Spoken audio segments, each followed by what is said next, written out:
Testing. Can you hear me? Is that No, on? not through the microphone. You press the little gray button on the microphone. It's at the very bottom. Do we need it? There we go. It's better.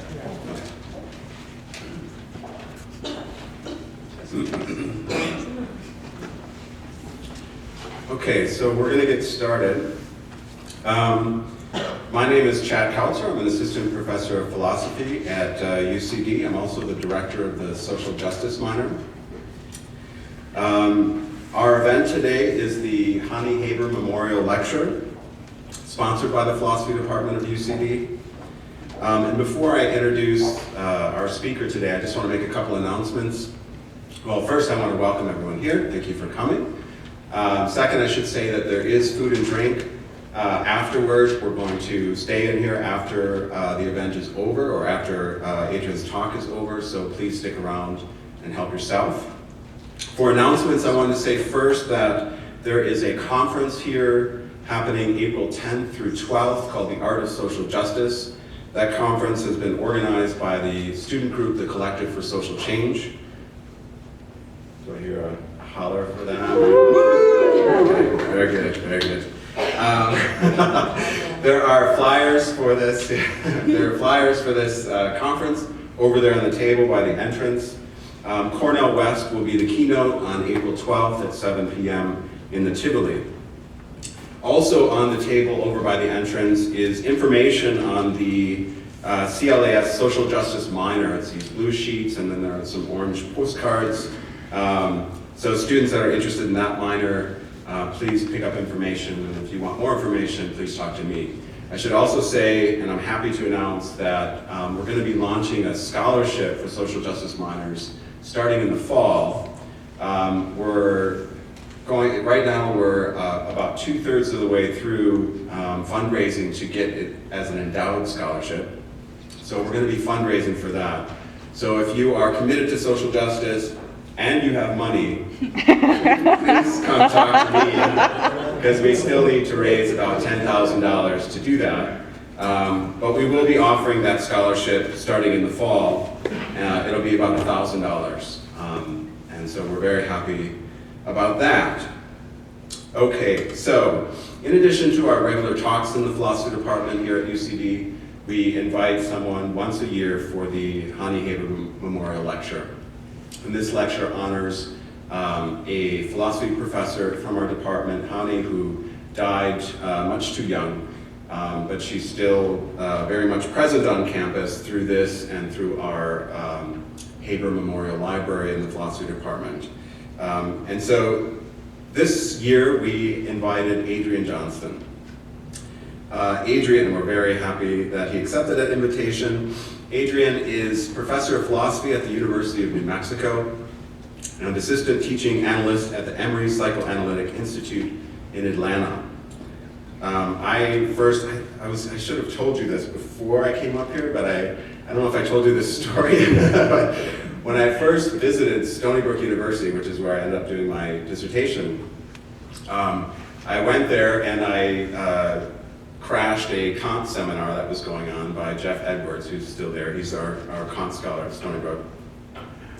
And, completely unfamiliar with the environment, I sat down as a visiting student, and there was Adrien, who was just finishing his dissertation at Stony Brook at the time, holding forth in front of the room, giving this incredible, detailed critique of Kant's first critique, and citing passages seemingly from memory at length.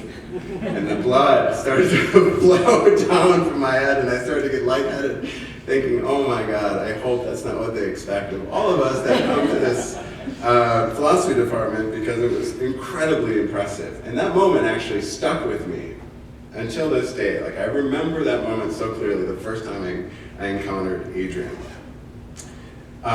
So if you feel lightheaded, there's some water over there, help yourself.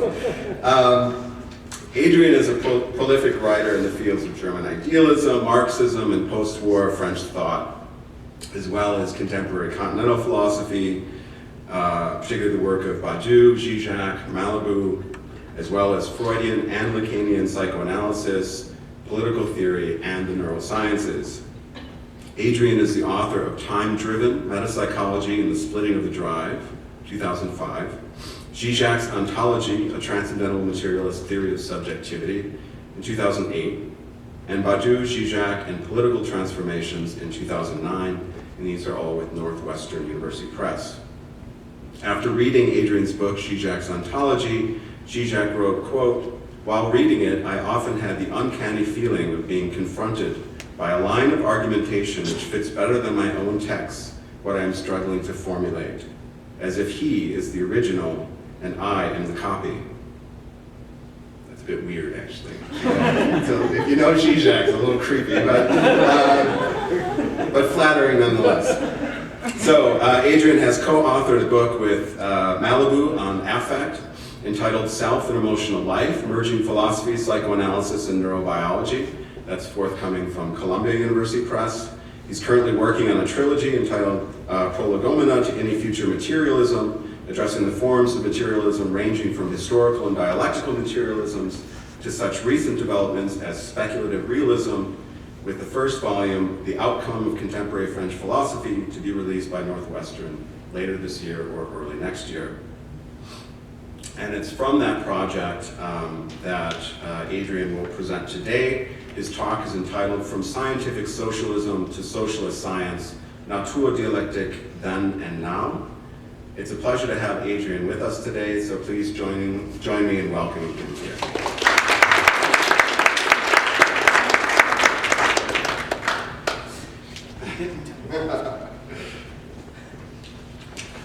To begin with, I would like to thank Chad for such a kind introduction, although I'm horrified to hear about how I traumatized him while he was a visiting prospective graduate student at Stony Brook. But I would like to thank Chad for having invited me and for everyone here having welcomed me and helped to make this event possible. It is an honor and a pleasure to be able to deliver the Honey Haber Memorial Lecture here this year. As Chad indicated, what I am going to present today is drawn from this 3-volume work in progress, specifically from the second volume, which involves historical narrative that starts with Hegel and with rereading Hegel's philosophy with a focus on his concerns at the level of theories of nature and the natural sciences, and then continues up through, actually in the present, the work of Pittsburgh neo-Hegelian John McDowell and the analytic philosopher of science Nancy Cartwright. But in the middle of this, there's a lot of material that involves looking at Hegel's materialist legacy within the Marxist tradition. And it's from this midsection of this second volume with its historical focus that I've extracted the material that I'm now going to present. Harvard University's Marxist biologists Richards, Levins, and Lewontin dedicate their 1985 book, The Dialectical Biologist, quote, to Friedrich Engels, who got it wrong a lot of the time, but who got it right where it counted, end quote. In the English, French, and German-speaking worlds of the Western Marxisms of the mid-20th century up through the present, the viewpoint expressed in this dedication is an unfashionable rarity. The Engels acknowledged by Levins and Lewontin is the object of either total neglect or brusque dismissals within such still influential movements as the Frankfurt School and Althusserianism. However, in their refusal to treat this Engels as the deadest dead dog of them all, these two leftist scientists implicitly urge a rescue operation in the contemporary conjuncture, resembling the one Marx claims to perform vis-a-vis Hegel. That is to say, the gesture called for here is one of saving the quote-unquote rational kernel located at the heart of the Engelsian dialectics of nature. In his early Gemva book, 1975's Theory of Contradiction, Alain Badiou takes Engels to task for overemphasizing unity at the cost of correspondingly underemphasizing disunity as antagonism, conflict, etc. Basing himself largely on Mao's 1937 essay on contradiction, the young Badiou seeks not to restore balance to dialectical materialism, but to tilt the unevenness in the opposite direction by asserting the primacy of disunity over unity. In the same 1975 book, he also insists that it is necessary to dialecticize the dialectic itself. In other words, the dialectic must be made to become self-reflexive. He reaffirms this important thesis on several subsequent occasions, a thesis I will rely upon later in this intervention. Not only does Badiou have Maoist reservations about Engels' version of dialectical materialism, he also would be allergic to the sorts of alliances with the empirical experimental sciences of nature esteemed by Engels himself. But curiously, two proponents of an Engelsian-style rapprochement between Marxist materialism and the sciences, Sebastiano Timbanaro and Lucien Sèvres, likewise speak positively of dialecticizing the dialectic. Before segueing into an engagement with Engels, a few more features of Badiou's philosophy warrant comment here.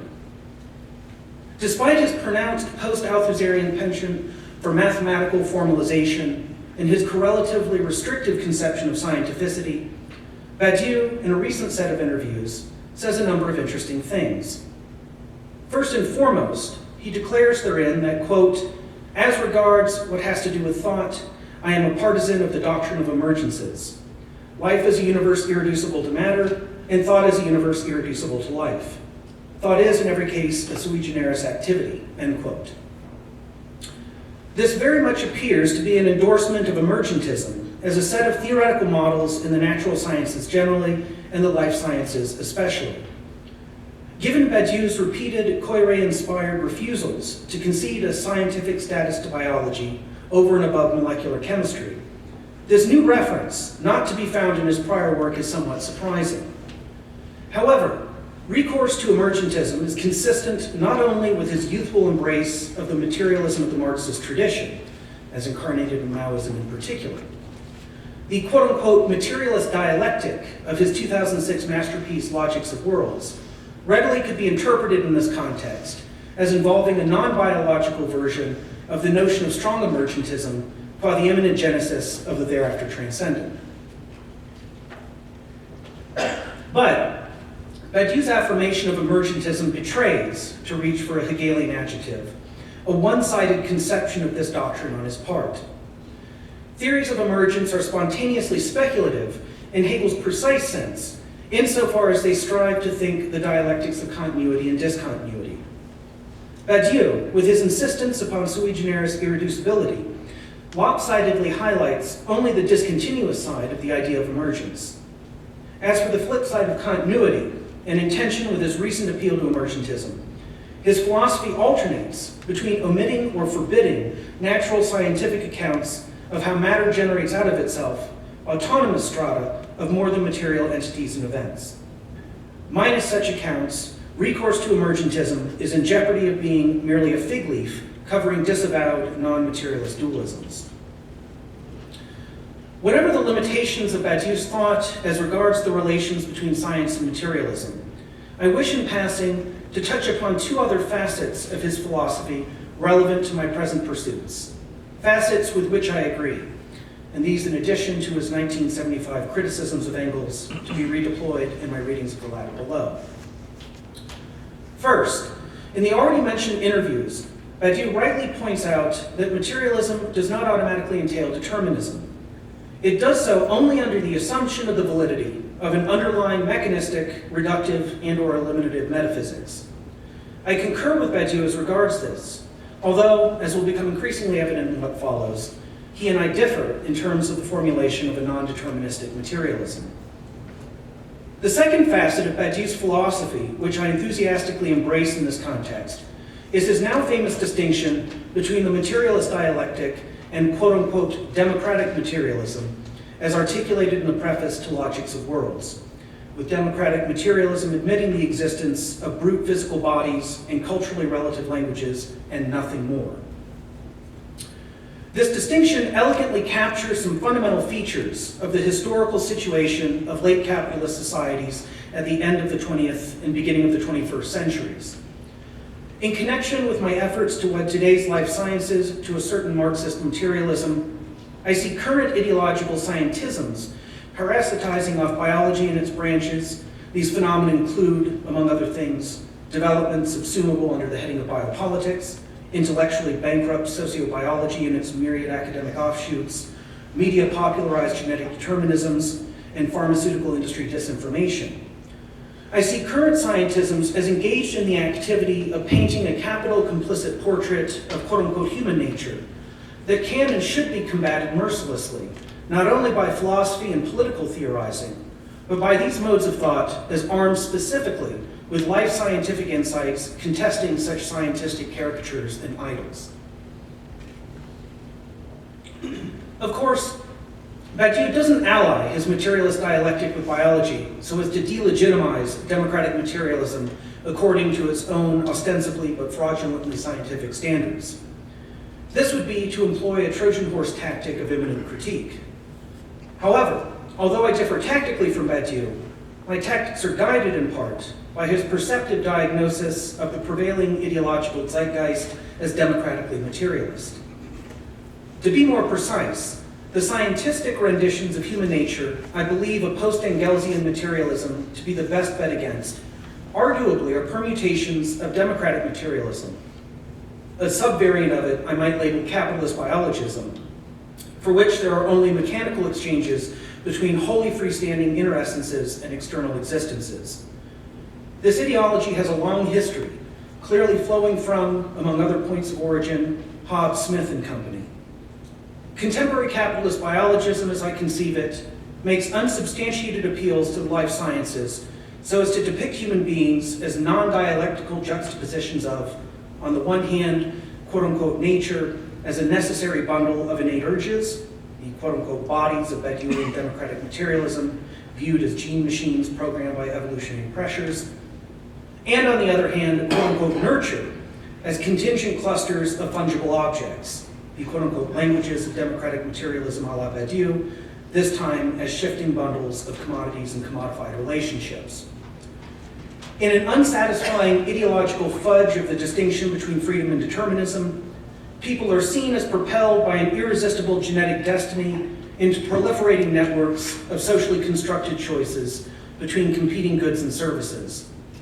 For the capitalist biologist, the life of humanity is reduced to an ongoing negotiation between the lone two independent parties of fixed instincts and fluid providers of their satisfactions. There are only these economies, contracts, and transactions, what Jacques Lacan labels, quote-unquote, the service of goods.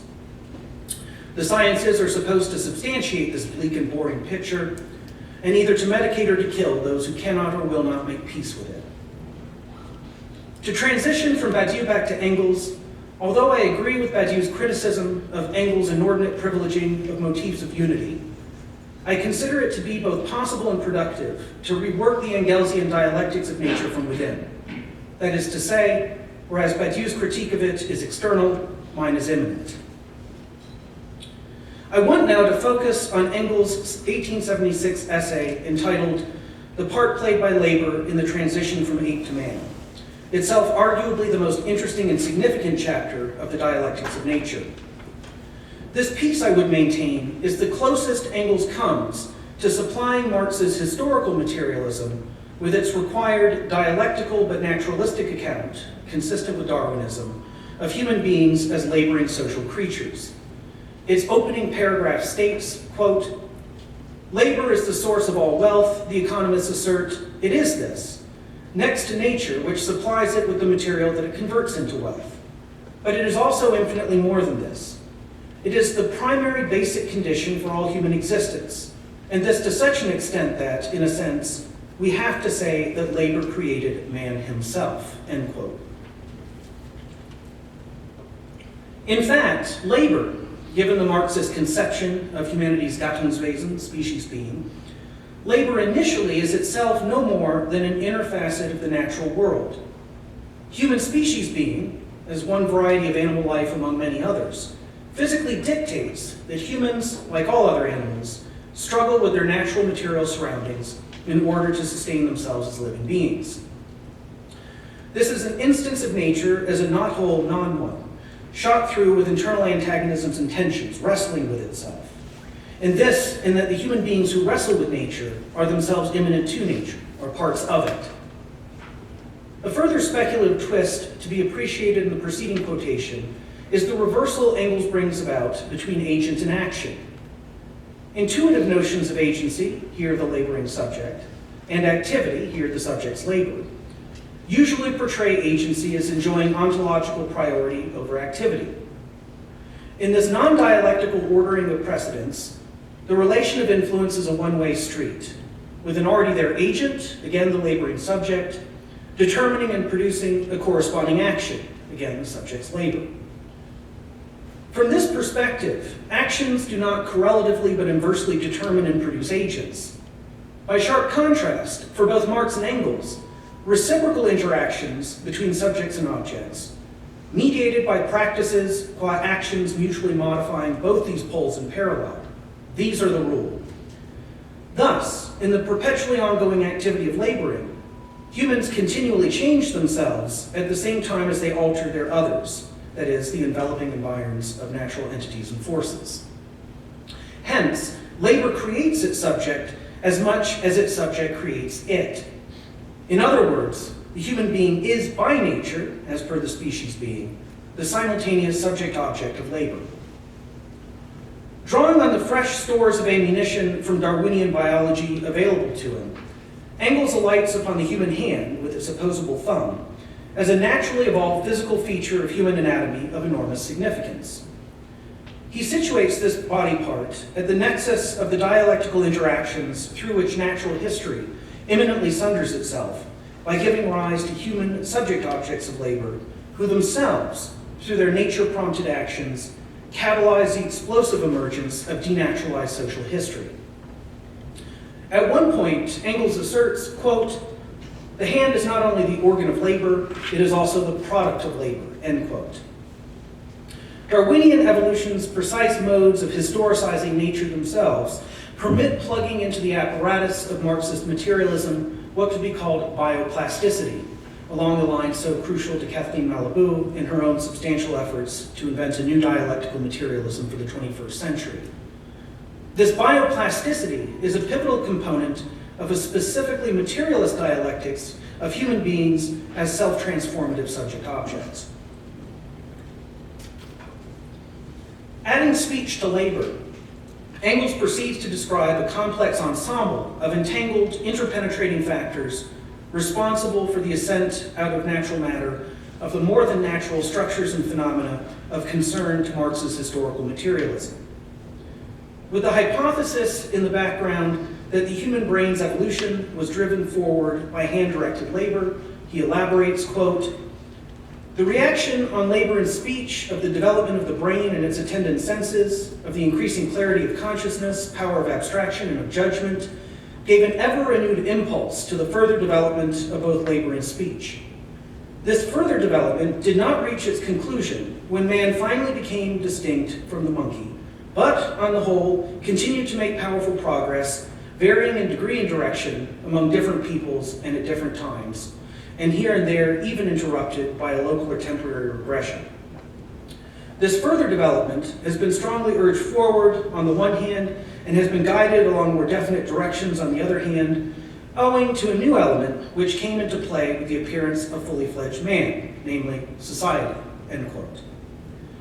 Engels goes on to contend that these evolutionarily sparked revolutions understandably prompt the advent of idealist worldviews throughout humanity.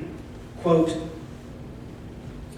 "By the cooperation of hands, organs of speech, and brain, not only in each individual but also in society, human beings became capable of executing more and more complicated operations and of setting themselves and achieving higher and higher aims. With each generation, labor itself became different, more perfect, more diversified. Agriculture was added to hunting and cattle breeding, then spinning, weaving, metalworking, pottery, and navigation. Along with trade and industry, there appeared finally art and science. From tribes, there developed nations and states. Law and politics arose, and with them the fantastic reflection of human things in the human mind, religion. In the face of all these creations, which appeared in the first place to be products of the mind, and which seemed to dominate human society, the more modest productions of the working hand retreated into the background, and more so since the mind that plans the labor process, already at a very early stage of development of society, was able to have the labor that had been planned carried out by other hands than its own. All merit for the swift advance of civilization was ascribed to the mind, to the development and activity of the brain. Men became accustomed to explain their actions from their thoughts instead of from their needs, which in any case are reflected and come to consciousness in the mind. And so there arose in the course of time that idealistic outlook on the world which, especially since the decline of the ancient world, has dominated men's minds, end quote. The very material history of the factual natural genesis of denaturalized humanity ironically sets the stage for its own occlusion by preparing the triumph of anti-materialist fictions as religions, spiritualisms, and so on. In the elongated movement from natural to human history via literally manual labor, labor engaged in by social beings, that is, humans a la Marx with their peculiar Gattungswesen qua self-denaturalizing nature as working gregarious animals. This labor triggers a cascade of ever more intricate divisions of labor, in which a split between manual and intellectual labor eventually opens up in societies. In short, manual labor produces out of itself the divide between itself and intellectual labor. What's more, this thus produced intellectual labor erases the memory of its material historical origins, and in so doing, propagates ideologies that come to color the consciousness of intellectual and manual laborers alike for countless generations thereafter. Philosophers and non-philosophers both end up vulnerable to the seductions and temptations of idealism, to misconstruing themselves and their societies as marching on their heads. What about Engels' legacy, transmitted via the British Marxist and Soviet scientists and philosophers of science of the decades of the 20th century prior to the Second World War? What about Engels' legacy as it stands nowadays in the life sciences? In the book they dedicate to Engels, Levins and Lewontin endorse the Engelsian dialectics of nature generally and the sorts of speculations spelled out in the part played by labor in the transition from ape to man specifically. They embrace Engels' insistence that human and non-human animals alike are organisms participating in a subject-object dialectic with their environments. Levins and Lewontin, and Stephen Rose too, repeatedly emphasize both first, that organisms and environments aren't truly separable from each other, and second, that organisms aren't just passively determined by their environments, but act to determine their environments in turn. These two biologists concur with Engels that, quote, human society arises out of animal social organization, but as it arises, it transforms the significance of adaptations and creates new needs, end quote. Consciously following in Engels' footsteps, they seek to cultivate a balanced appreciation of the mixed continuities and discontinuities between humans and the rest of animal nature, with this balance by their Engelsian lights once again compelling recourse to a dialectical materialism steering between the Scylla and Charybdis of, on the one hand, mechanistic and reductive materialism, and on the other hand, all sorts of idealisms. And whereas Engels places the human hand at the intersection between crisscrossing subjective and objective processes, Levins and Lewontin, for the same basic reasons, foreground the plastic cerebral cortex as the embodiment epitomizing human status as hybrid subject-objects. However, although it's Levins and Lewontin who dedicate a book to Engels, Rose is more faithful to orthodox Engelsian dialectical materialism insofar as this doctrine favors images of ultimate wholeness when all is said and done. To be more exact, Rose's book, Lifelines, Biology Beyond Determinism, appears to be philosophically inconsistent in its wavering between embracing strong emergentist models with their anti-reductive and anti-determinist upshots, and unnuanced affirmations of the monistic oneness and self-consistency of material being as an ontologically seamless totality. He repeatedly qualifies his commitment to explanatory diversity, for instance, the irreducibility of biological to physical explanations. He qualifies this as strictly epistemological, with this epistemology of irreducible plurality being coupled with an ontology of unity. Rose declares, quote, our world may be, is, I would claim, an ontological unity, but to understand it, we need the epistemological diversity that the different levels of explanation offer, end quote. He later reiterates, quote, we live in a material world which is an ontological unity, but which we approach with epistemological diversity, end quote. And yet, given other of Rose's assertions, it seems he needs the irreducibility of emergent phenomena to be a matter of real being and not just scientific thinking, to be ontological in addition to epistemological.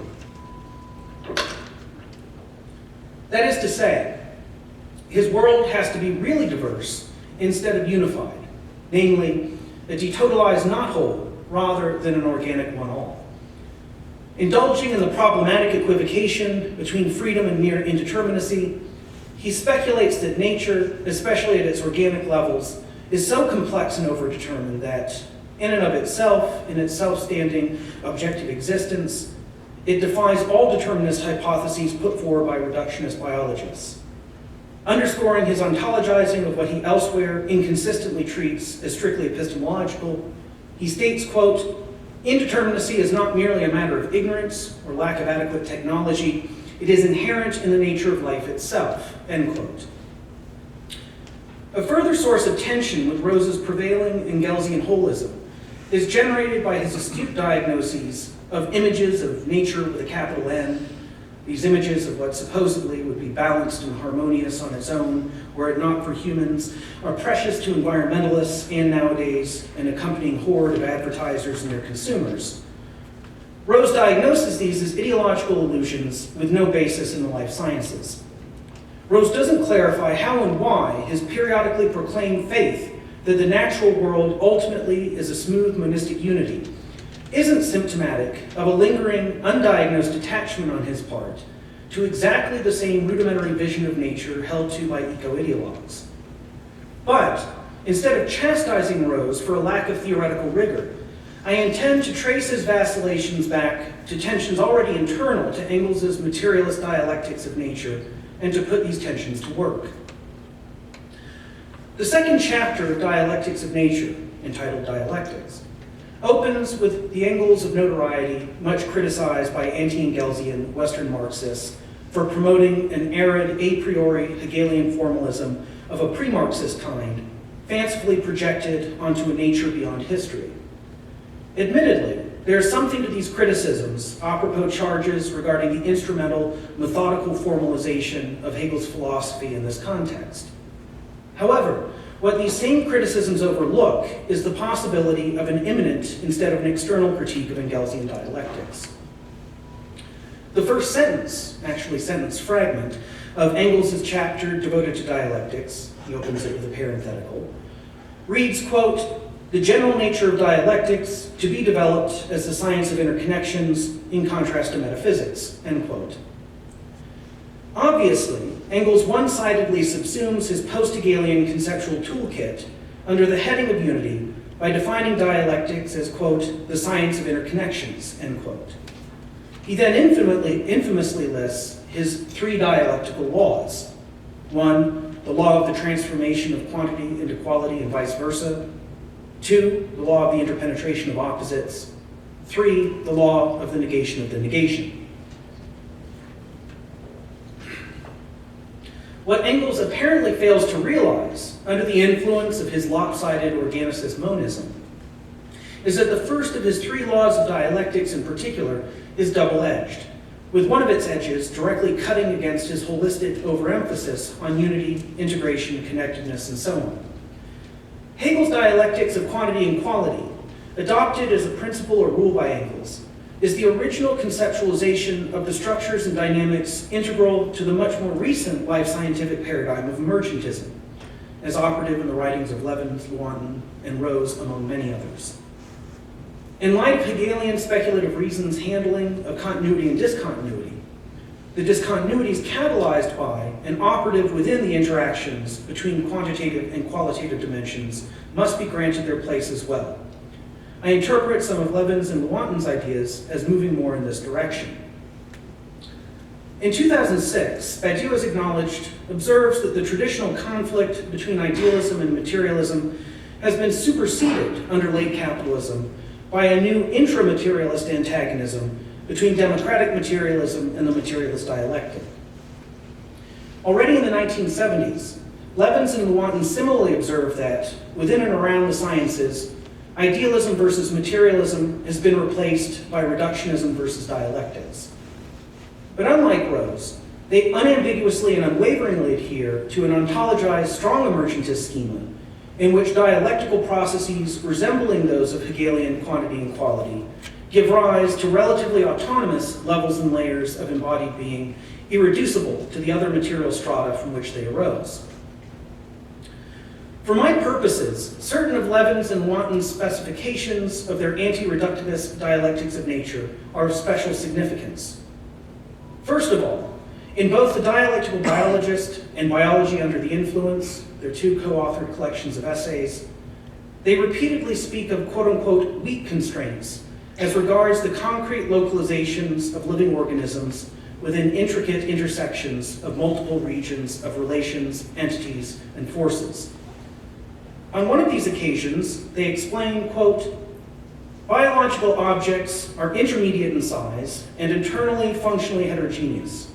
As a consequence, their behavior cannot be determined from a knowledge of only a small number of properties, as one can specify the orbit of a planet from the planet's distance from the sun, its mass, and its velocity, without being concerned about what it is made of.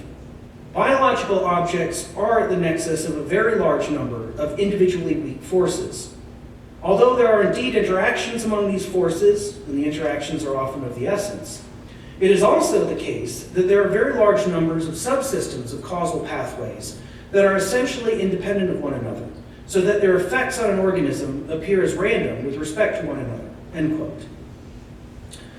The counterbalance against the Engelsian privileging of interconnectedness is obvious here. But I perceive a further step should be taken at this point. I can introduce this additional move thusly, with the United States Federal Tax Code as an example of a symbolic system. This code is a body of technical legal stipulations so massive that no single person, not even the most knowledgeable tax expert, has a complete understanding of the entire network of laws and how these laws fit together with one another. Moreover, year after year, successive legislative sessions of Congress change the code, adding, subtracting, and modifying laws. Of course, this means that the creation of ever more loopholes in the tax code is a foregone conclusion, since those altering this body of laws cannot know in advance what unforeseen possibilities will arise from the structural interactions between the already less than fully understood prior set of existing laws and the changes, as additions, subtractions, and modifications, made to these laws. Firms dealing with accounting and tax advice make their money by discovering and exploiting the loopholes in the body of laws forming the entirety of the U.S. tax code. This example of tax law as a symbolic system arguably holds, at least by analogy, for, quote, the nexus of a very large number of individually weak forces, end quote, within which Levin's and Wantons situate biological beings. That is, it holds for real as well as symbolic systems, for natural as well as non-natural structures and dynamics. If plausibly, the weakness of the multiple influences and causes which Levin's and Wanton describe functions as per my illustration of symbolic systems surpassing a certain threshold of complexity, then, however rarely, the weak shackles of these forces sometimes come undone and fall to the ground, thanks to their own disharmonious, contradictory clashes with each other, their inner incompatibilities. Weak overdetermination, a la Levin's and Wanton, leads out of itself to under or non-determination. And this, however occasional and exceptional, might be these loophole-like short circuits imminently transpiring within natural materialities, these zones of anomie opened by a self-sundering substance as necessary but not sufficient conditions of possibility for the autonomy of denaturalized more than materialities, such as the subjective agents of socio-historical change, not forever doomed to alienated servitude to whatever counts as the purportedly quote-unquote natural status quo. This is a big step along the road from dialectical to transcendental materialism, a transition entailing the sublation of the former by the latter. Marx's historical materialism, with its presuppositions regarding human species being, this Gattungswesen includes an effective, non-epiphenomenal conscious volition belonging to minded and like-minded human beings, in addition and related to their need-driven social laboring.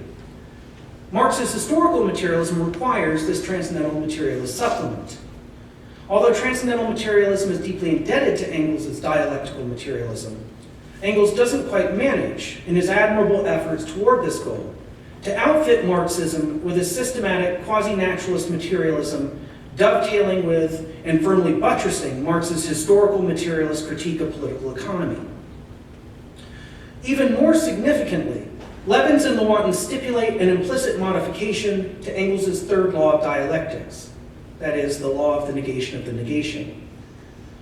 Whereas Engels harnesses the Hegelian concept of determinate negation in the service of a picture of the material real as a tightly woven tapestry of exhaustively entwined threads, his two biologist descendants put forward the notion of determinate negation, introducing discontinuities rather than establishing and sustaining continuities. They contend, quote, "Nothing is more central to a dialectical understanding of nature than the realization that the conditions necessary for the coming into being of some state of the world may be destroyed by the very state of nature to which they gave rise," end quote. More so than Engels' formalization of dialectics as an instrumental method, Levins and Lewontin's characterization of the dialectics of nature clearly involves generalizing specifically from Marx's Hegel-inspired dialectical analyses of socio-historical development, hitherto as propelled forward by the negative energy of class struggles, culminating, of course, in communism destroying capitalism after capitalism makes possible and gives rise to communism. For Marx, quote, "Human anatomy contains a key to the anatomy of the ape," end quote. Likewise, for Levins and Lewontin, historical dialectics contain a key to the logics of natural dialectics. This newer post-Engelsian dialectics of nature tacitly relies upon a meta-dialectical dialecticization of dialectics along the lines of what Badiou, Timpanaro, and Savall demand. More precisely, in addition to the indeterminate negations of the understanding, Verstand, and the determinate negations of reason, Vernunft, the second is interpreted by Engels, Levins and Lewontin hint at a third type of negation, itself a permutation of Hegelian determinate negation qua dialectical. This third variety I might depict as the non-dialectical side of determinate negation, with this depiction entailing a meta-dialectics of the dialectical and the non-dialectical, internal to determinate negation. Apart from whatever inherent philosophical interest it might possess, what, if any, payoff does my transcendental materialist Aufhebung of dialectical materialism yield relative to the guiding, overriding concerns of the Marxist tradition as a distinct political and theoretical orientation? Broadly and summarily speaking, I see four primary fashions in which this approach is constructive and useful for Marxism. One, my repetition of a gesture first performed by Engels and Lenin, that is, recruiting the natural sciences to the side of Marxist materialism. This gesture turns the life sciences, themselves in a preeminent cultural and institutional position in the current Western world, from supporting to contesting the Hobbesian Smithian portrait of human nature, and along with this, lending further support to Marx and Engels' load-bearing materialist hypotheses regarding the species being of humanity. Two, transcendental materialism's metadialectics of nature helps to debunk, both philosophically and scientifically, contemporary scientific ideologies, such as those related to what Rose labels quote-unquote neurogenetic determinism. Those falsely naturalizing status quo social relations and forms of subjection, as ideology in various socio-historical guises typically tries to do. On the active front of a live intellectual war position, this updated materialism strives to unmask bioscientism's specious rationalizations for a mind-boggling array of infrastructural and superstructural features of late capitalism. Three, it pursues what I see as the valuable goal of thoroughly immunizing Marxist materialism from the threats of three intellectual and ideological dangers. First, covert idealisms, a la post-Lukácsian antipathy to the natural sciences in Western Marxism. Second, overt idealisms, if only by association with the dubious company of conscious or unconscious neo-Kantians or the theologically inclined. And third, non-dialectical materialisms. To take a handful of examples, what Badiou dubs democratic materialism, what I describe as capitalist biologism, Rose's neurogenetic determinism, and similar manifestations omnipresent nowadays. For, despite carrying out this immunization, my position allows for outlining a contemporary materialism that is both fully compatible with the core of Marx and Engels' shared Weltanschauung, as well as strikes a delicate balance between affirming freedom and admitting determinism. And this such that optimism, as regards revolutionary subjective agency, and realism, as regards objective material conditions and constraints, can be varyingly combined in manners appropriate and sensitive to shifting concrete conjunctures, thereby allowing for a tactically and strategically wise, sober conviction that avoids deviating in either of the directions of wild-eyed Panglossianism or dull-eyed resignation.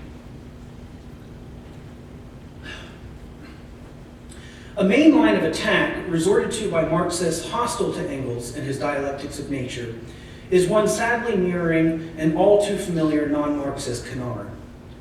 This commonplace refrain mindlessly writes off Marxism in its multifaceted entirety by equating it wholesale with Stalinism.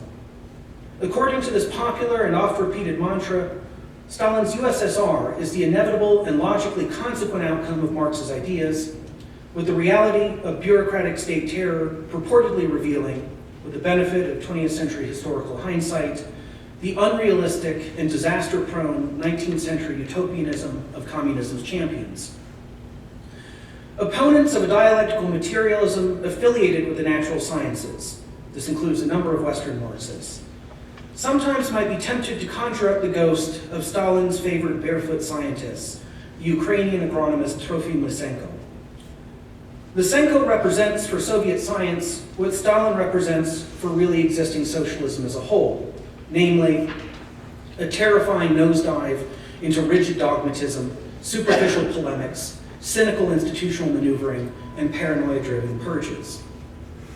Just as the figure of Stalin serves anti-communists as ostensibly a reduction to the absurdly horrific of Marxism in its entirety, so too does Lysenko serve anti-Engelsians in rationalizing their rejection of every conceivable dialectical materialist philosophy of nature and science.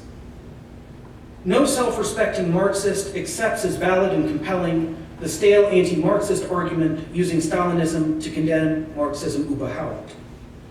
Any Marxist who turns around and exploits Lysenkoism as the corresponding scientistic subvariant of Stalinism to deploy the exact same type of argument against dialectical materialist appropriations of the natural sciences should be ashamed. Similarly, not only must today's radical leftists cease feeling pressured into interminable self-flagellation by all those to their right who demand they paralyze themselves into inaction by infinitely apologizing for the miseries of really existing socialism. Marxist thinkers at the dawn of the 21st century ought to stop saying they're sorry for the tragedy of Lysenkoism. Before doing this, some contemporary Marxists first will have to learn and appreciate the historical truth that they have been standing in the shadows of this, their unconscious guilt, for quite a while already. At this moment, I cannot resist a passing invocation of Walter Benjamin's deservedly famous and celebrated essay, Theses on the Philosophy of History. With this reference in view, I would suggest that Engels' dialectical materialist engagement with the sciences and the carrying forward of this project, primarily by Soviet Marxists in the early 20th century, is, for the past 50-plus years of radical leftist political thinking in the West, a, quote, image of the past that is not recognized by the present as one of its own concerns, end quote, which, as Benjamin goes on to warn, quote, threatens to disappear irretrievably, end quote. In his sixth and following thesis on the philosophy of history, he cautions, quote, even the dead will not be safe from the enemy if he wins, and this enemy has not ceased to be victorious, end quote. Historical materialism a la Benjamin combats these dangers by, quote, brushing history against the grain, end quote. Moreover, a Marxist historical materialist also is obligated to brush the history of Marxism itself against the grain, at least from time to time, and especially in situations of crisis. With these pertinent Benjaminian worries in mind, my rallying cry to return to Engels is motivated in part by the hunch and the hope that uncovering the obscure grains of the past he and his sympathizers left for the future might equip fighting leftists in the here and now with powerful new arms in the war against a globalized late capitalism fundamentally reliant upon the natural sciences both economically and ideologically. I strongly suspect that turning science into a Trojan horse, when already conveniently situated at the beating heart of biopolitical technoscientific capitalism, this is a much more promising strategy for the left than sticking exclusively to cultural ideology critique and or hurling objections against the high walls of scientific fortresses from positions outside them. As every Hegelian knows, the only critiques really worth making are imminent ones. In resurrecting the scientifically minded Engels, I seek, as Benjamin varyingly puts it, quote, to seize hold of a memory as it flashes up at a moment of danger, end quote, to take, quote, a tiger's leap into the past, end quote, to quote unquote blast out and bring back to light an overshadowed historical sequence previously entombed as a virtual specter in the historical past, but more pregnant than ever with possibilities a venir. In the early 21st century, imminently converting the sciences to dialectical materialism, internally raising them to the dignity of these their notions, is an urgent imperative under the shadows of the simultaneously threatening and promising risks situated in such socially central spheres as ecology, genetics, health, and agriculture. The anti-clerical fighting spirit of 18th century French materialism must be revived, this time in the fight against a new church, that of capitalism's flashy, gadget-bejeweled technoscientism, or in familiar French theoretical terms, a fight against Althusser's hegemonic educational ideological state apparatuses and or Lacan's now dominant university discourse. I believe this option not only to be advisable on the tactical and strategic grounds of hard-nosed political and propagandistic practice, as indispensable to a Gramscian war of position, if not a war of maneuver. For me, this is a matter of recognizing that much of what is revealed by today's sciences, in an actuality whose obscurity renders it no less actual, ultimately testifies in favor of Marxian and Engelsian dialectical materialism. With the Marxist insight into the partisanship of truths in view, for the sciences, as for all other disciplines, objectivity and neutrality are not synonymous. The radical left can and should have confidence that, beneath both intra and non-scientific encrustations of ideologically distorted and distorting scientisms, the empirical and experimental sciences, rather than being incorrigibly complicit with prevailing status quo ideologies, the irrational rationalizing of fully administered worlds, and or the machinations of biopower, the sciences are ripe for joining in movements of history straining against the barriers and currents of the capitalist era, an era in which they've rapidly matured over the past 2 centuries nonetheless. Through reviving the Engelsian project of theorizing the sciences through the lenses of dialectical materialism, capitalism can be shown to be irrational not only in terms of its demand for alienating submission to the anarchy of markets, but also to be irrational in the strictest philosophical and scientific senses. In his 2010 book, Living in the End Times, Slavoj Žižek proclaims, quote, a resuscitation of the critique of political economy is the sine qua non of contemporary communist politics, end quote. As he rightly maintains, most Marxists in the West of the past several decades have left the core of Marx's mature thought by the wayside. Many of these theorists limit Marxism to functioning as a matrix solely for ideology critique at the level of the study of cultures.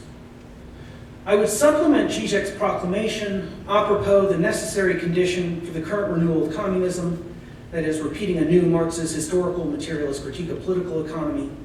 I would supplement this with a declaration of my own already signaled above. The sine qua non of contemporary Marxist materialism is a revival of a dialectics of nature nurtured by cutting-edge science and capable of combating the practical and ideological complicity of scientists and scientisms with a globalized late capitalism ever more reliant on them. That is, repeating anew Engels' dialectical materialist philosophy of the natural sciences. The criticisms of science used by Marxists in the West to rationalize leaving the dialectics of nature by the historical wayside are simultaneously too critical and not critical enough. On the side of being too critical, such Marxists, with an all-or-nothing purist absolutism, construe the embeddedness in capitalism of the empirical and experimental sciences of modernity as wholly and completely compromising these fields to their very core. On the side of being not critical enough, such Western Marxists fail to take up the struggle against ideological scientisms on the battlefield of the sciences themselves, conceding too much ground to their opponents in advance. In this vein, Timpanaro justifiably warns, quote, "Unless it confirms and deepens materialism in the way that Engels sought to achieve in the Marxist field, Marxism becomes a philosophy confined to arts graduates or pure philosophers," end quote. In The Origin of the Family, Private Property and the State, Engels, who considers the modern sciences to be crowning achievements of human civilization, declares as a dialectician that, quote, "Everything civilization brings forth is double-edged, double-tongued, divided against itself, contradictory," end quote. The radical left of the 21st century must seize and utilize ruthlessly the contradictions of contemporary science and its extra-scientific entanglements, remembering with confidence that these scientific swords, too, can slice in multiple directions. Lenin's marvelous 1922 article on the significance of militant materialism, with its expression of his trust in the spontaneous materialist leanings of science, argues for the importance of recruiting natural scientists to be radicalized public representatives of atheistic dialectical materialism. As regards this forcefully proposed program, he maintains that failing to recruit these types of intellectuals wouldn't be merely to miss an opportunity. It would be, for communist militants, a self-defeating abandonment of these knowledge workers to the fate of becoming agents of capitalism, formidably endowed with potent intellectual firepower and sociocultural prestige. Left to their own devices without proper politico-philosophical education, guidance, and orientation. I see this as being true of scientists today as well as in Lenin's time. They are prone on occasion to lapsing into and lending their support to ideologies and scientisms uncritically caught up in the spiritual cobwebs and chains enveloping stagnant conjunctures. I wish to reissue Lenin's 1922 call for, quote, "a kind of society of materialist friends of Hegelian dialectics," end quote. One including, as Lenin insists, converted scientists and the fruits of their endeavors as digested by Marxian and Engelsian materialism. Capitalism's scientific laborers must be allowed and encouraged to enlist in the ranks of its other intellectual and manual gravediggers. The left has much to gain and even more to lose by ignoring or shunning such cross-disciplinary cooperation and solidarity. Timpanaro insightfully remarks that the, quote, "daily experience of the degradation of science from an instrument of liberation to one of oppression gives rise to the one-sided and mistaken reduction of science to ideology," end quote. Leftists desperately need to learn to resist this understandable but nonetheless misleading anti-scientific impulse. The hour is overdue for awakening some of the mighty dead and for beginning again, starting from Engels, that dear, invaluable comrade of Marx. Thank you.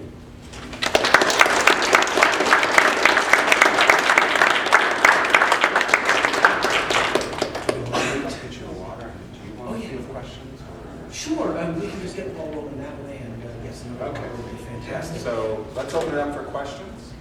Adrien's going to field them himself, so you can raise it. Yes. Thank you for your lecture. Just clarification. You didn't speak much about it, but I thought it was kind of part of what you were saying. In the 20th century, leftist critiques of political economy and a really leftist critique regarding a reductionist move to the physical sciences. You know, when you then talk about Levinson and Norton about bringing biology, it's emergent qualities. Yes. That was the transformation. So it does have a lot of potential. And if I misunderstood you, correct me, you were critical of that. No, actually, I'm not critical of that move. I think that one has to be extremely careful about what one means when one talks about emergentism, be aware of the different options even within that orientation in both its life scientific and philosophical incarnations.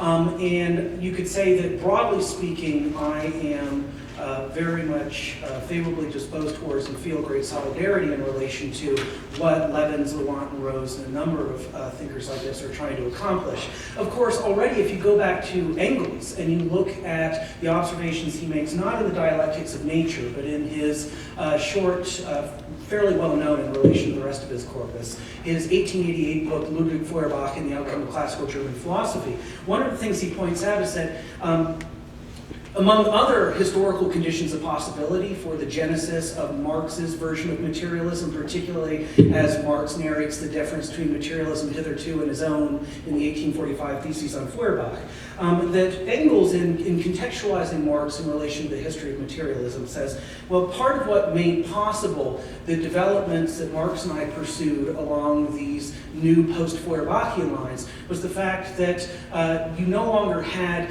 Newtonian mechanical physics as the general model for the natural sciences that held sway through the 18th century. And of course, one sees it very much directly reflected in these sorts of mid-18th century French materialisms that fed into the French Revolution, Lemaitre, Diderot, Sade, D'Holbach, etc. And he admits that really, in a way, part of what opened up the possibility for rethinking materialism in this new dialectical, non-contemplative, non-mechanistic, or reductive manner was the fact that the natural sciences had produced out of themselves developments in biology and chemistry that enabled thinking in a way that wasn't entirely shackled to the mechanical, efficient, causal, basically matter in motion, Boyle-style corpuscular mechanics of the Newtonian worldview that, of course, materialists were stuck with in just the century prior. And so, I would say that one thing I should acknowledge is that there are more recent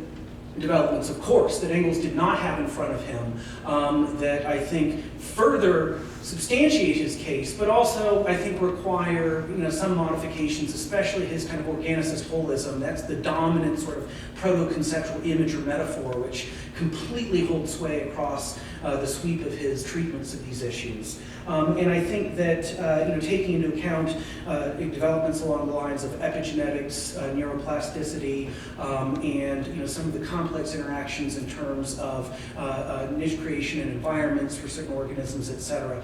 This evidence that authors like Levins-Lewontin have at their disposal allow for making those moves, but I don't think that Levins-Lewontin or Rose are always, as I would say, as philosophically rigorous and consistent as I would like them to be when they're doing this. But hey, they are, themselves really more invested in the natural sciences, trained as they are scientists rather than philosophers. But I see myself as allied with what they're doing rather than as a hostile critic, if that helps.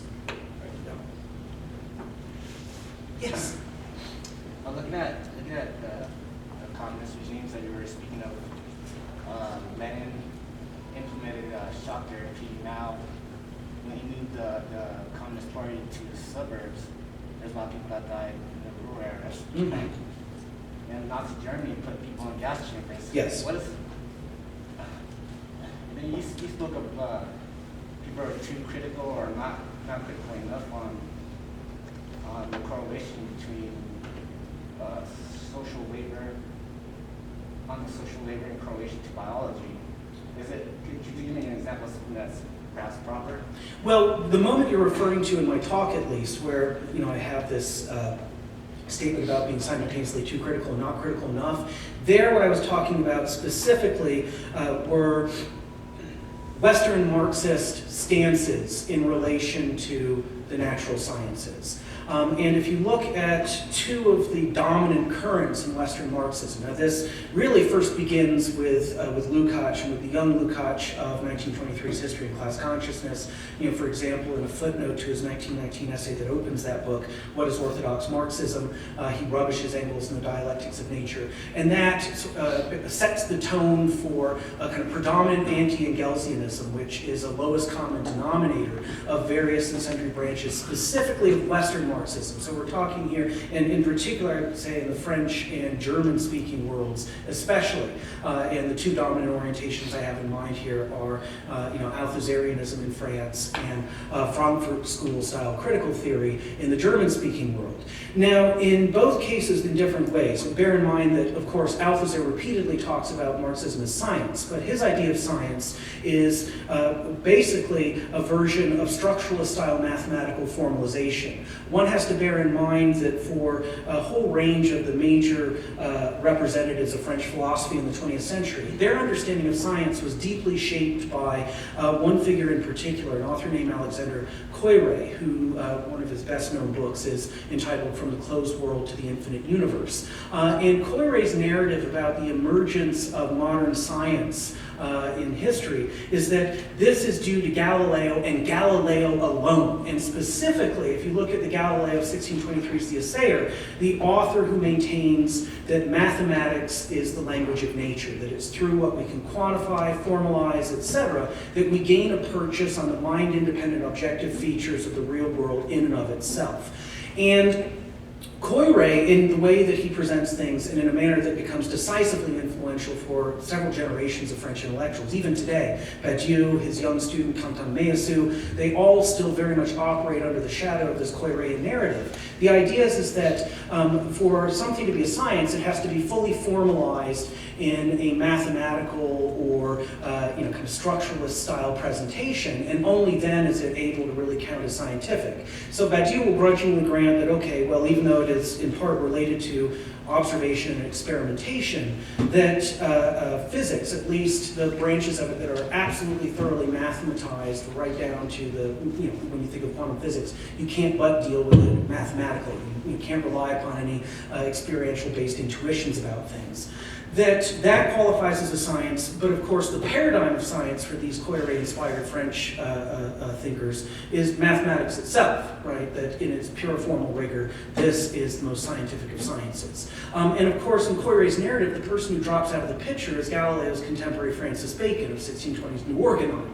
And so the emphasis on observation, experimentation, on that practical side of experience-based engagement, Althusser's view is, well, because it relies on experience is very much contaminated by ideology. Anything derived from observation and experimentation is going to carry with it all of that ideological baggage. It's untrustworthy. It tends to just be a servant of those ideological interests that inevitably are at work within it, etc. Which I think is an exaggeration. I think that's being too critical, as I put it. Right. Likewise for the Frankfurt School. Right, for Adorno and company, the idea that both mathematics and the empirical experimental sciences of modernity have ended up becoming incorrigibly complicit with the dystopian nightmare of this fully administered world that we're living in the post-World War II era.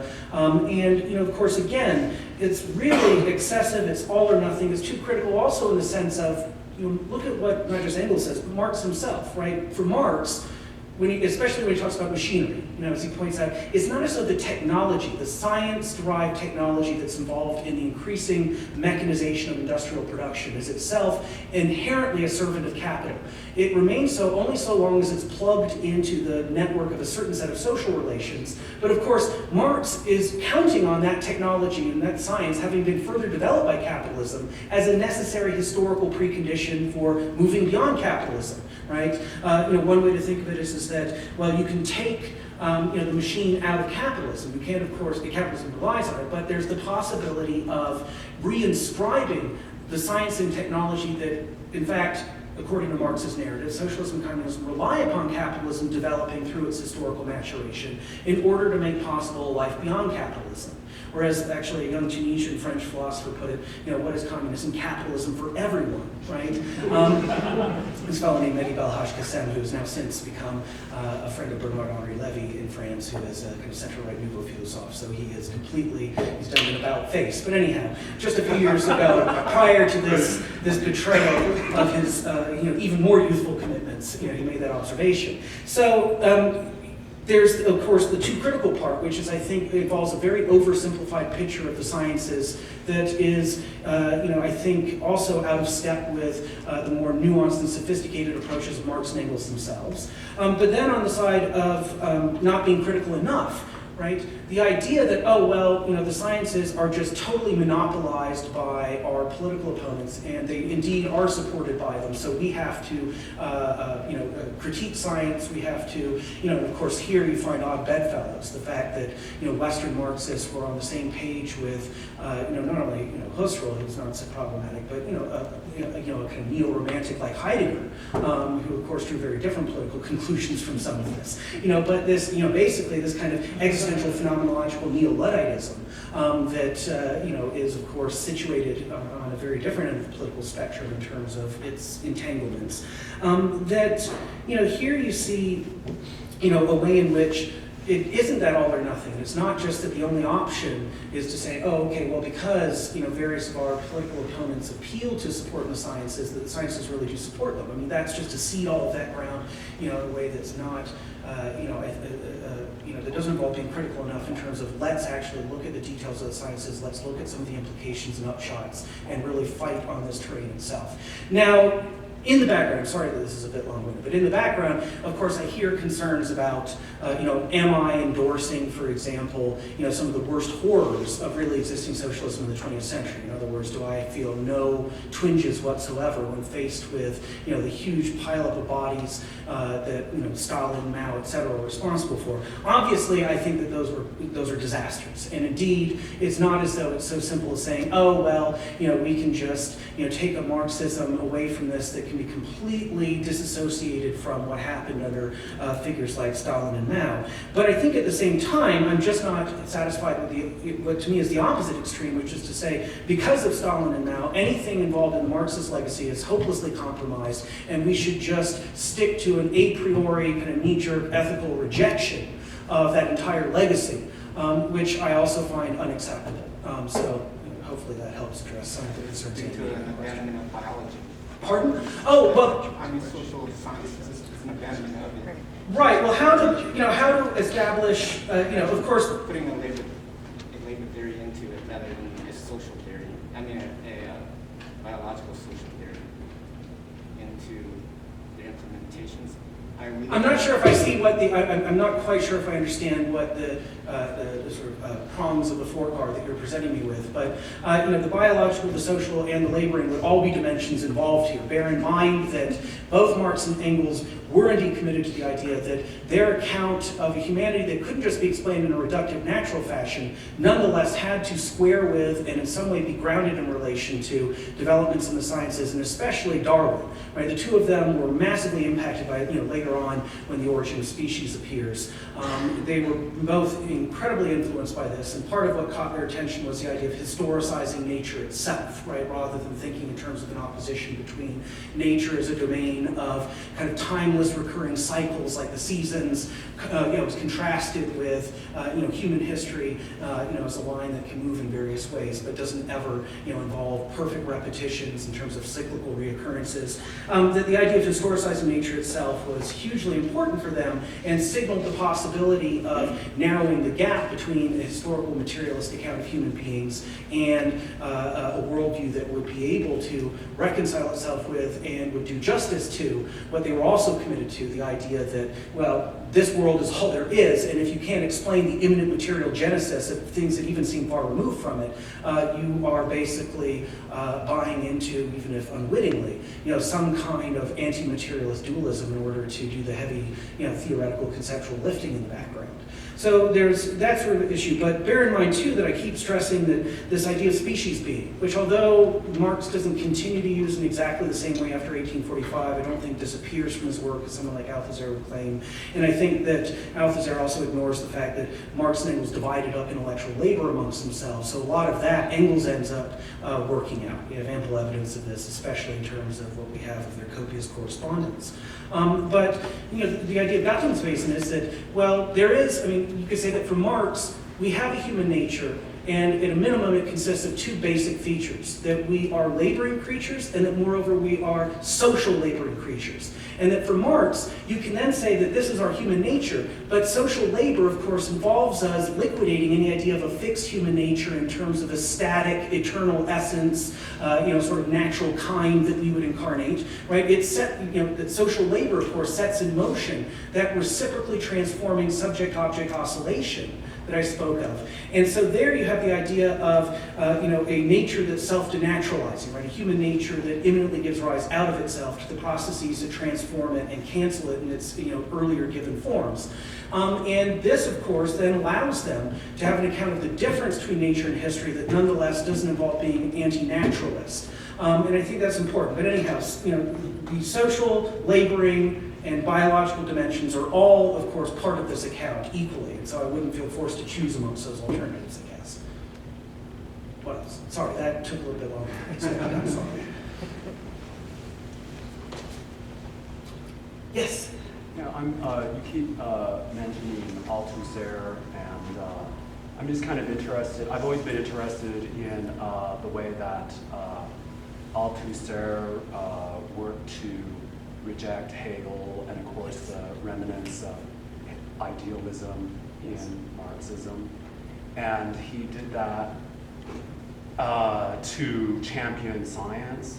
Yes. And I'm just wondering what you would have to say about the idea that science, that science should try to recognize ideology more than it does.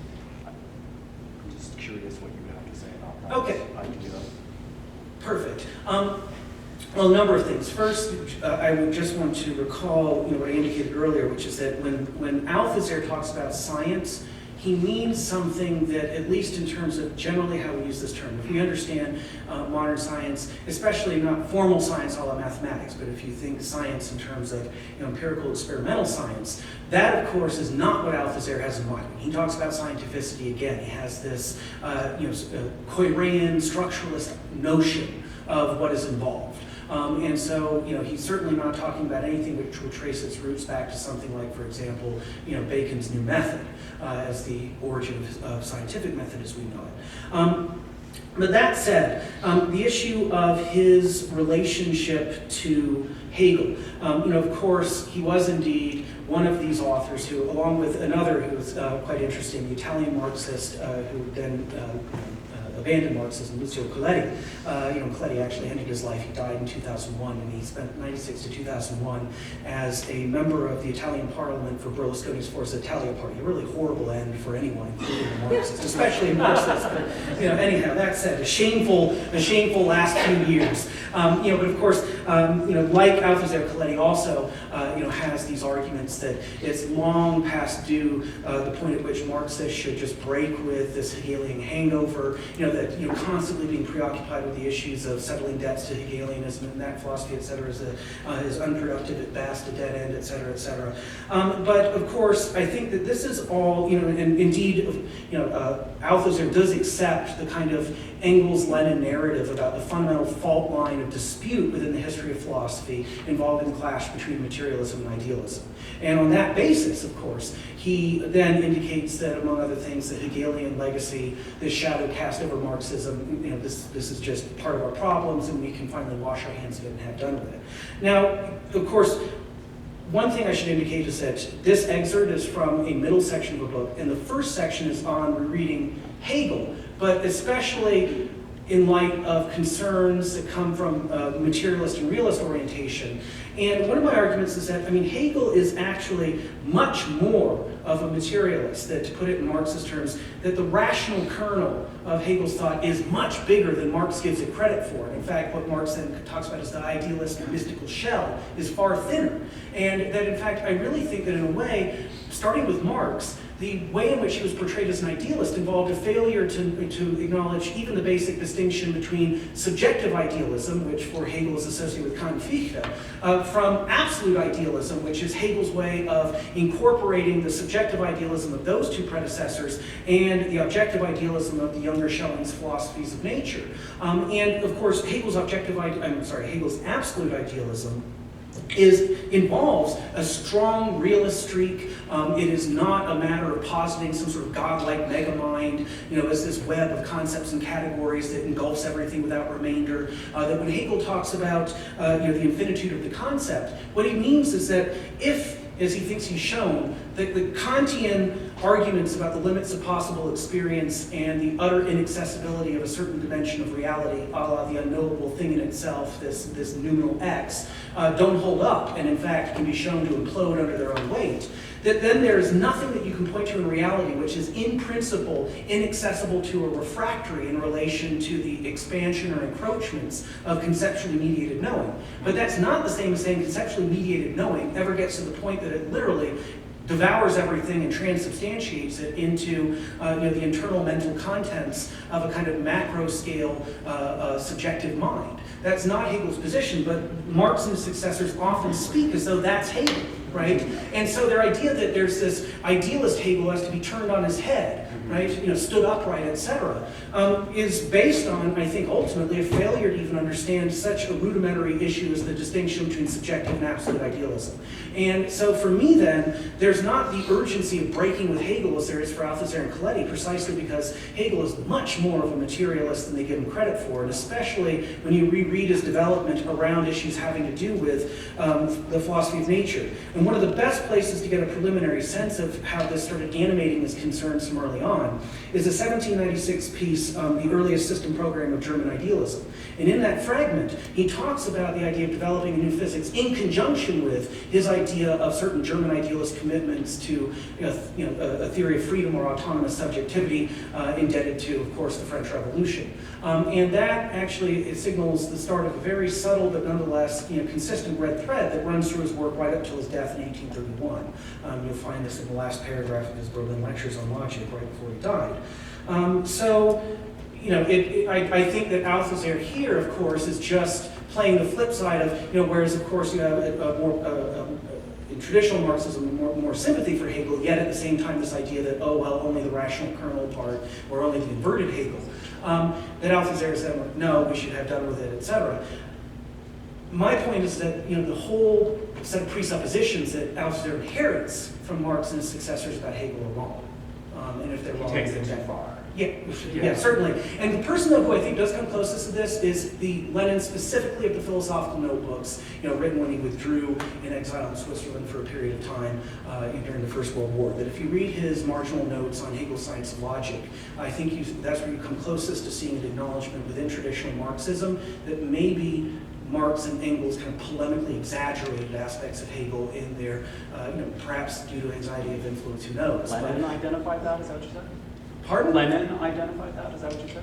Yeah, I think Lenin really had an appreciation of just how, and the Hegel he would think would be least open to materialist appropriation, Hegel, the Science of Logic. In fact, you see Lenin acknowledging this in his marginal notes and comments on the Science of Logic in the philosophical notebooks. A lot that points in that direction, but that is often, I think, not exploited to its fullest in terms of forcing a reevaluation of the idea of Hegel that Marxists inherit from Marx and Engels and a number of them from there. Yeah, thank you. I often thought that Althusser took it too far. Yeah, check. Speculative question. Sure. Why did Marx give that reading of Hegel? Is it Oedipal? Is it just, do you think it's context and distancing himself from the right-wing Hegelians? So that's one question. I just would love to hear your views about that, because I feel like that it's so much weight that we carry, and it started with Marx himself.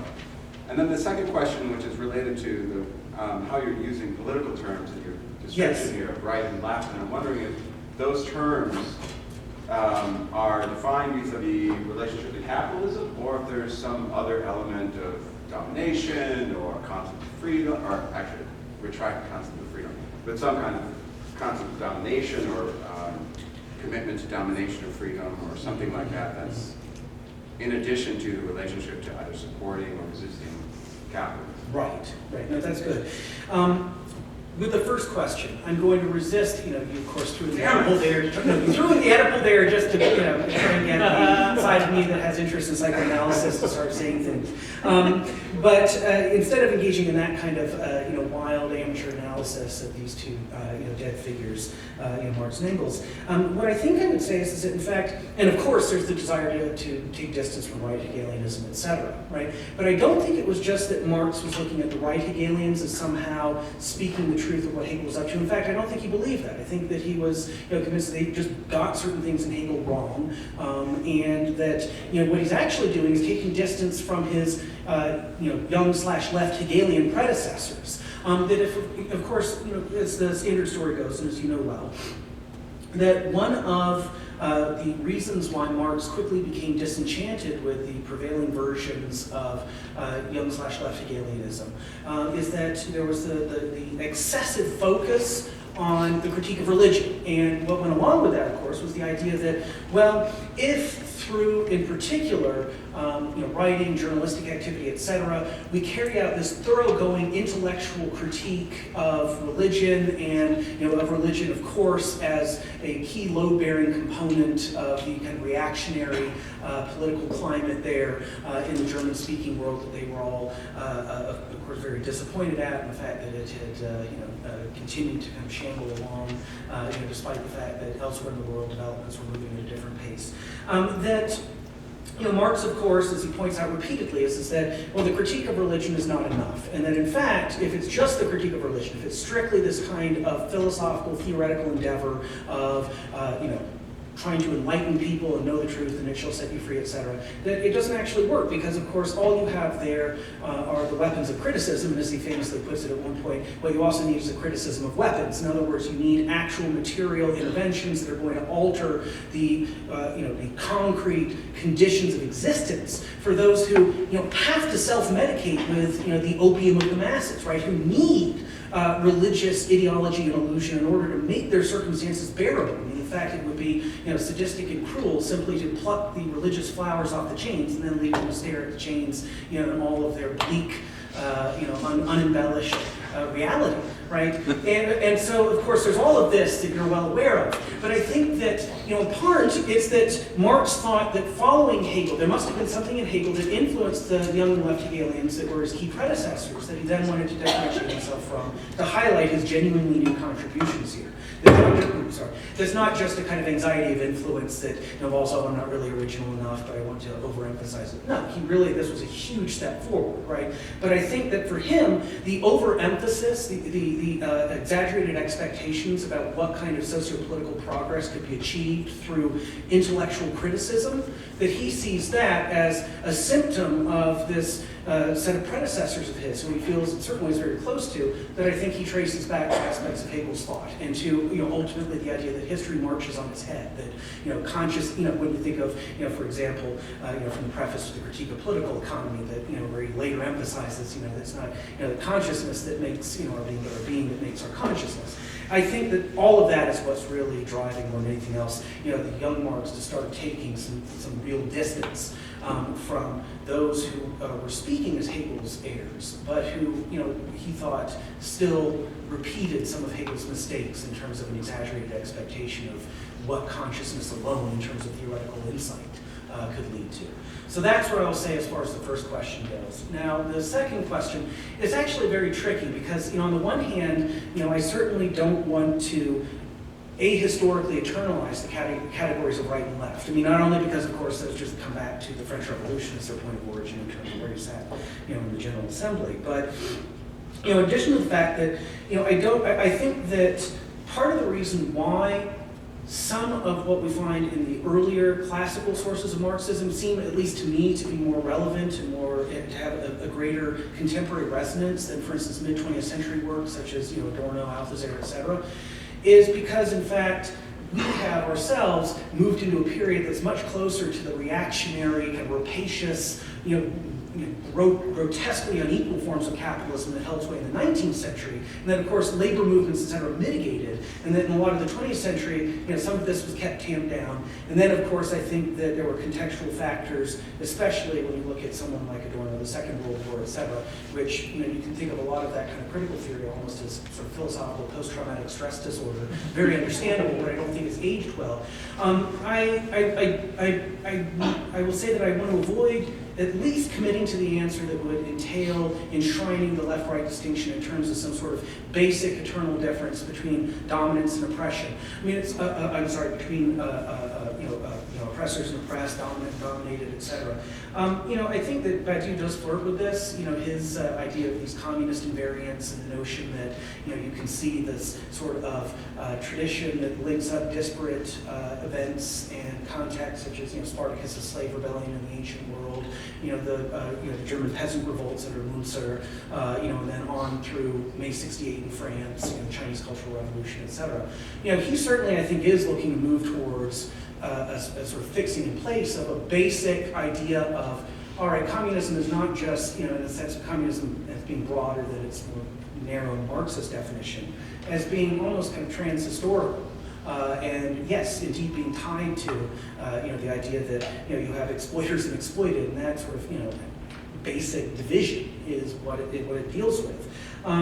But one reason why I am less inclined to do that is that I do want to have a lot of fluidity in terms of, I think that one of the advantages of the Marxist tradition in particular is that it has an ability at its best to discern how there could be these strange shifting political alliances, weird bedfellows, something that was progressive at one point tipping over and becoming a support for reaction at another moment, etc. And I think that that kind of dialectical historical attunement to the slippery, very often, fluid and prone to some reversals, sorts of dynamics that we see on the political terrain is something that I want to retain, and I worry a little bit too much that, Betty, is almost kind of Kantian notion of, these sort of regulative ideals of leftist practice that can be extracted out of history and then seen to cut across vast swaths of it, running from ancient slave societies to early 21st century capitalist ones.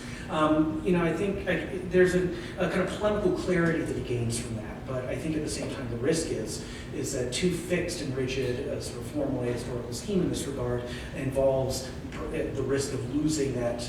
I think that's suppleness and that agility of Marxist political thinking that isn't fixed to any kind of set definitions of right and left, but it's to be defined in struggle. And I certainly would say that I'm more comfortable with the idea of it being peculiar to, we're talking about these political divisions specifically under capitalism, since that's what we're operating under, and what this would look like in other times and places. In the past, that's a matter of speculation that can be better grounded, but in other contexts it might become, who knows, and I want to leave that open. If that helps. Anyone else who will worry about the firing line? Yes. I'm wondering, how is the way that scientific disciplines are insulated related to capitalistic market frameworks? Yes. And the way that scientists are housed in the academy as a result? Mm-hmm. And how is it that alliances can be struck with the co-materialists, I say? When individual scientists live with the specter of bias all the time, they're always worried about being accused of it, losing studies, losing money for study, having their results discredited, etc. How they come to. That's one of the key questions. I mean, the very fact you've asked this question, that's the sort of thing, and I don't, I'm hardly here as, a kind of, as Lacan would put it, a political sujet supposé savoir, subject supposed to know. I don't know the answer to that either, but I think that's the kind of question that we should be thinking about, among other things. Because certain currents of leftism, such as I've mentioned back to you, there's really much more focus on the idea of these explosive outbursts of unrest and kind of preoccupation with, I think, more the spectacle of these kind of spectacular eruptions of mass resistance, which are, of course, in some cases, very important and valuable, etc. But one of the things that's ignored is how much of capitalism functions in terms of these apparatuses of knowledge, which are deeply entrenched in terms of the division, how you train the experts in these areas, what sort of criteria you use for determining who gets funding, the manner in which you have relations set up between educational institutions like universities and the private sector as well as the government, et cetera. And daily, day in, day out, you have these committees, these organizations, et cetera, which behind the scenes in a non-glamorous, non-spectacular fashion are making huge decisions, which of course have implications on all our lives. And for me, one of the values of reviving this eclipsed Engelsian strand within the Marxist tradition is that it resensitizes us to the importance of that side of things too, and the idea that we're also, consider even with Lenin that after the Bolshevik Revolution in 1917, that there was the idea that activists had to be involved on all fronts, including in educational institutions. All sides of life had to be re-examined if indeed this revolution was to stick and not just be a temporary changing of the guard at the level of the agents who happen to hold the levers of state power. And I think that your question is one of the exact kinds of questions that we need to start thinking hard about. And people like Levins and Lewontin are great in this regard. I highly, if you haven't read their work, their more recent collection of essays entitled Biology Under the Influence was published in 2007, and it signals already some of their struggles internal to institutions like the National Academy of Sciences, where they have tried to strike this balance, and what, you know, this is sort of a record of what their experience has been in terms of making arguments about, well, some of the scientific models of a non-dialectical sort that are shaping research and decisions being taken with regard to ecology, genetics, et cetera, and also even right down to the level of, for example, DNA testing and what status that has in court cases, et cetera.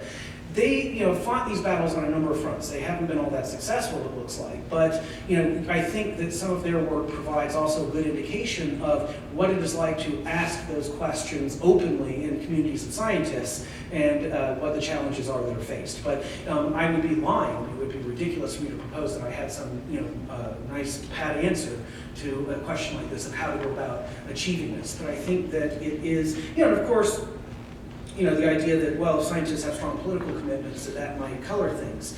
You know, at the same time, you know, one might retort that, you know, at a minimum, the idea of a kind of pure agnosticism and not looking at, you know, having this more atomized approach, not looking at, you know, the wider, quote unquote, non-scientific, social, political, economic, et cetera, ramifications of what you're doing as a scientist, that at a minimum implies a certain sort of bias of a different sort, just not as easily defined in terms of, you know, I have this particular political orientation which informs how I approach things. But yeah, those are massive questions. But again, I'm glad that that question was asked precisely because that's the kind of question we're going to encourage the asking of, especially amongst leftists who in the Western Marxist tradition, I don't think have been asking those questions and really struggling to answer them. I can answer just quickly, Oh, just sure. with a quip, if I may. For scientists, it's a matter of fact, and for philosophers, it's a matter of value. All I will say is, I'm sorry, but I have to say that. that's a huge can of worms. That's all I will Can I say. say time out on that and invite you to continue that discussion over food here? I invite everyone to stay. And I would like to thank Adrien for his talk. Thank you.